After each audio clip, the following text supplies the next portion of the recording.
Европейските институции в Брюксел и Страсбург често се възприемат като машини за пари. Но така ли е?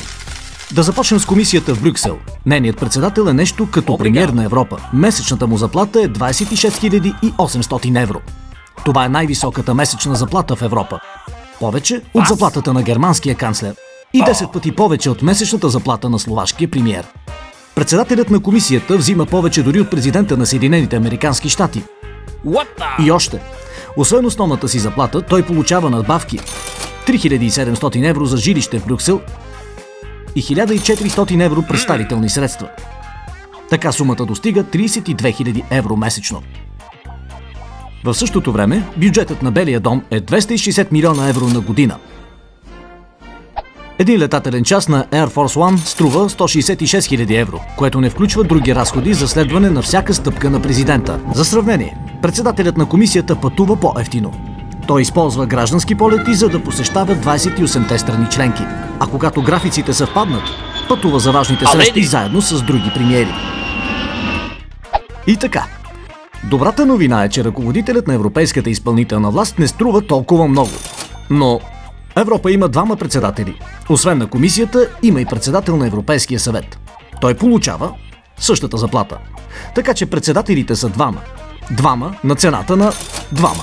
А сега да отидем в Страсбург, където заседава Европейският парламент. И тук парламентаристите имат репутацията на ударили джакпота.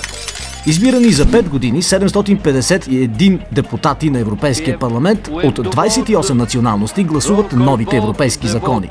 Всеки европейски депутат получаваше заплащане като национален представител на своята страна, а това означаваше големи разлики. Един италиански депутат вземаше 11 000 евро, докато българският само 1000. И то за същата работа. От 2009 година обаче евродепутатите имат едни и същи доходи – 7700 евро на месец. Към това се добавят режийни 4200 евро на месец за мобилни телефони и компютри, както и надбавка от 300 евро на ден за присъствие на заседания, плюс 17 000 евро месечно за техните сътрудници. Общо бюджетът възлиза на 32 000 евро. И все пак сме още далеч от месечния разход на един американски сенатор, който разполага средно с 34 сътрудници и 204 000 евро на месец. Твърде скъпо ли струват европейските лидери? Сравнено с средната заплата в Европа, тези позиции определено са привлекателни. Но в банки и петролни компании се плаща още по-добре. Тези условия привличат добри кандидати за позициите в Брюксел и Страсбург.